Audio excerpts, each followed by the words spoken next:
Our planet, this beautiful blue sphere, is speaking to us. It is sending out signals like a ship in distress.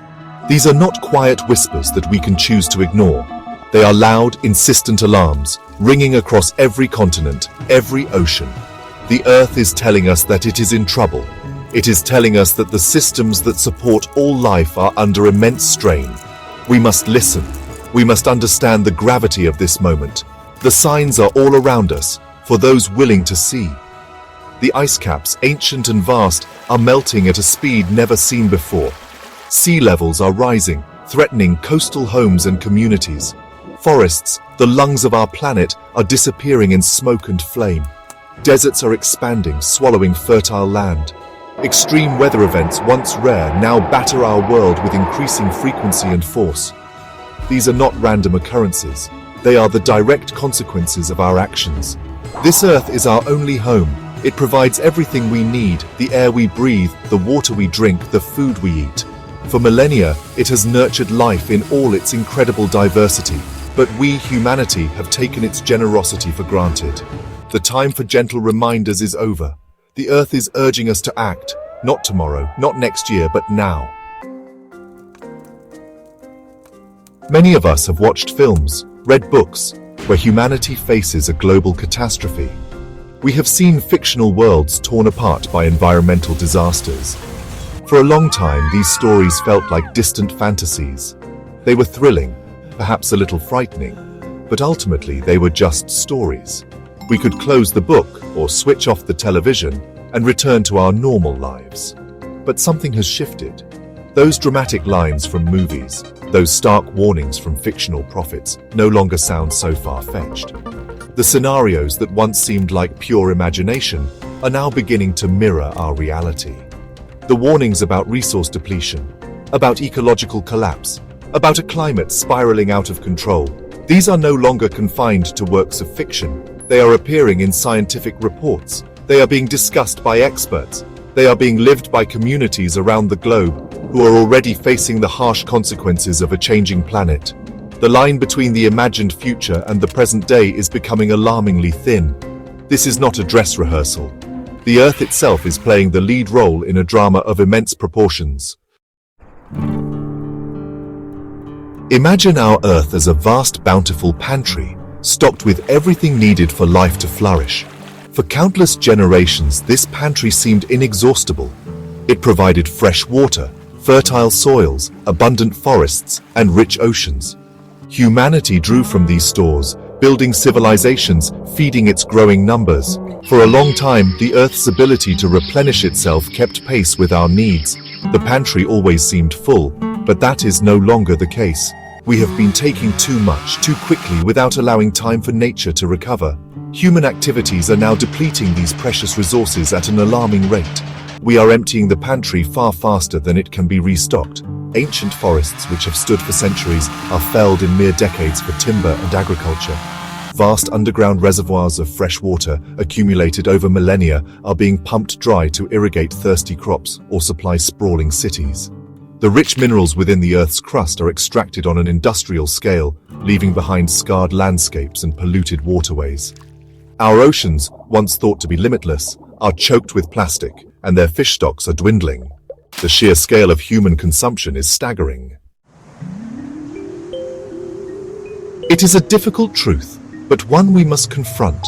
Not all of humanity bears equal responsibility for this crisis.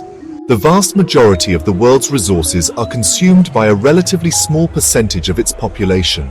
Richer nations and large corporations prioritize profit and economic growth above all else.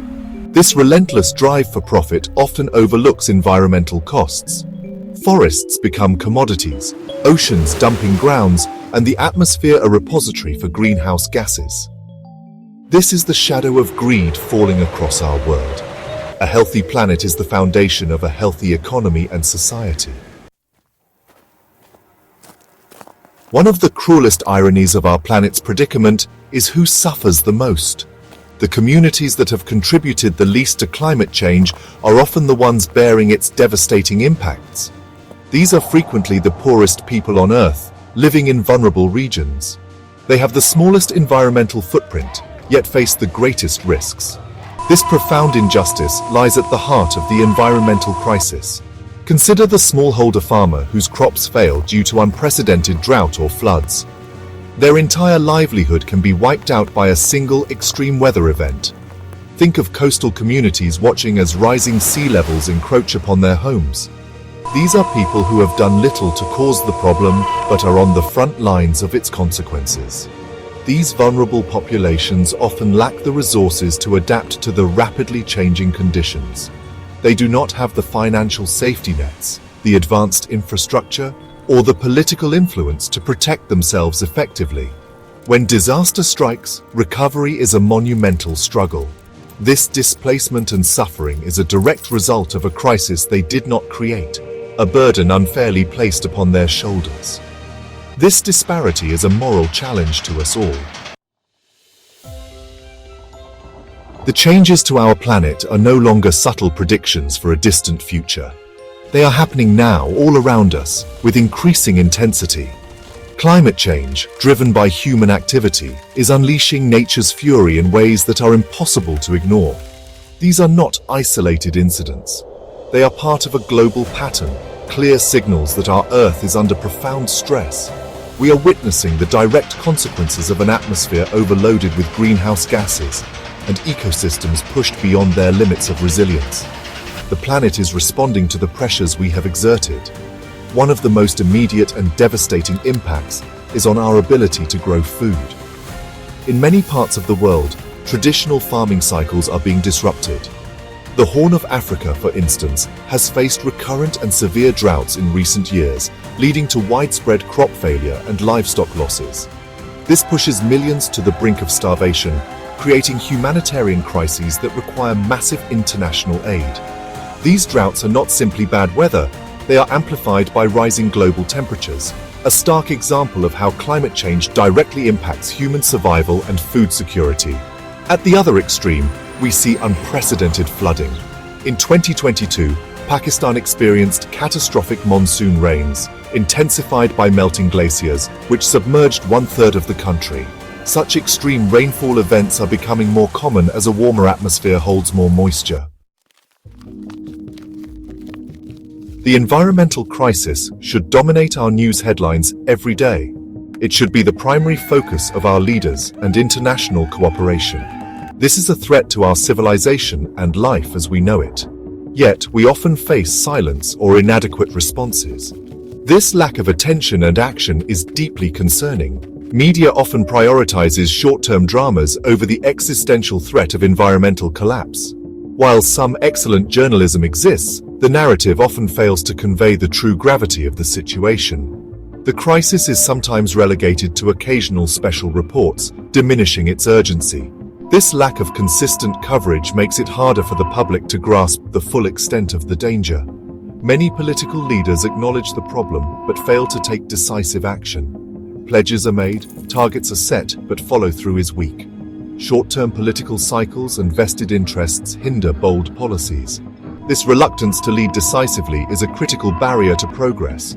The silence must be broken by a roar of action. Faced with such a monumental challenge, it is easy to feel overwhelmed, perhaps even helpless. But we are not powerless. Every single one of us has a role to play in turning the tide.